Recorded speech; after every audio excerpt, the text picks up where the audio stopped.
of the kind of motive power that pulls the trains. That's a system thing. The actual traffic will have to increase because they're going from 96 to 114 trains per day.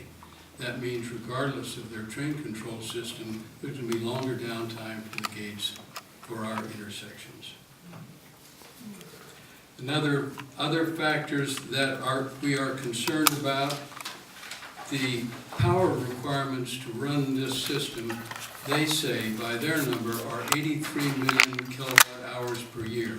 This is an average load of more than 15,000 kilowatts. That is a lot of electricity.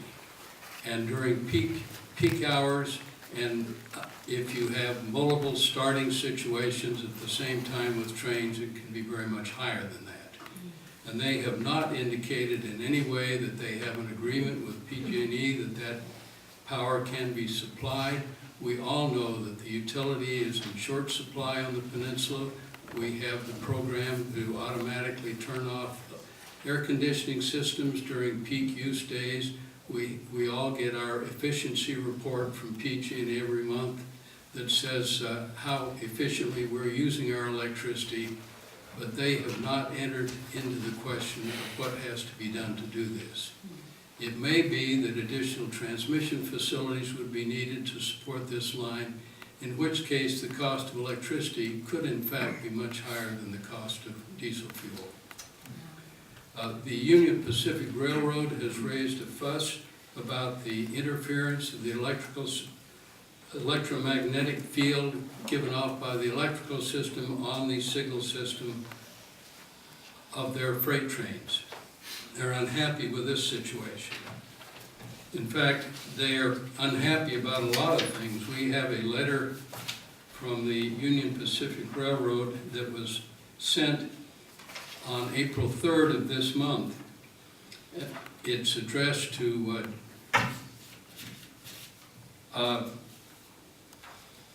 Jeff Morales, the Chief Executive of the High Speed Rail Authority, and it says that the CHSRA plans call for operating on tracks owned by the Peninsula Corridor Joint Powers Board between San Francisco and San Jose.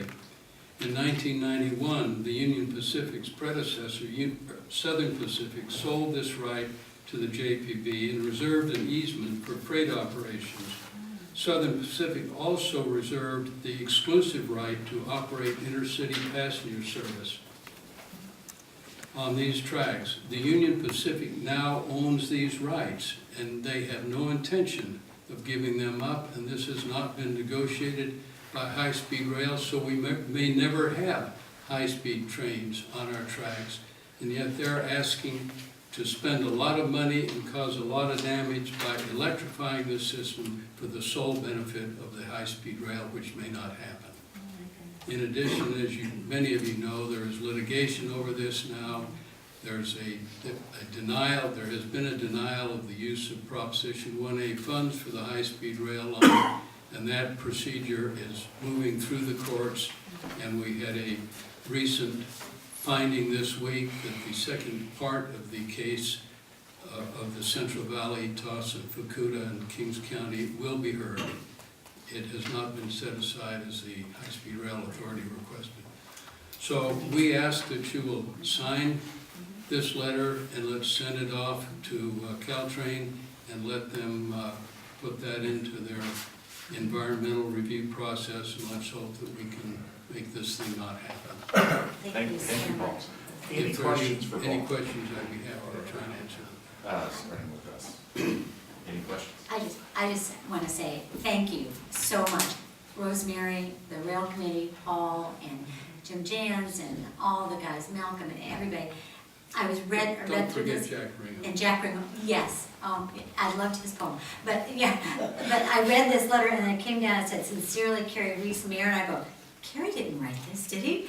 It took me a long time, 20 years. Carrie 20 years of was experience there. you're seeing. The staff wrote it, and let me tell you, Lisa has a very strong grip on the environmental words to make this thing stick, and that's been a very important ingredient in this letter. It's excellent, really excellent. You guys are very detailed, Any excellent. other questions from council?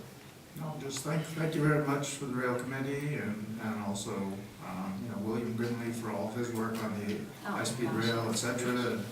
But this is a great report, and it was a great guest editorial in the Almanac today too by Jack, so. Yes, it Yeah. was. Yes. Great. I'm gonna open it up for public comment. Any public comments on this item? Please, one at a time. Or at least to the, Oh, ladies first. Lady, Thanks, of course. Rosemary. Thank you. You wait, won't you? Paul reported on the whole draft EIR. We're here to solicit letters to Caltrain so that this draft EIR does not get certified. And as Paul's report pointed out, there are many facets to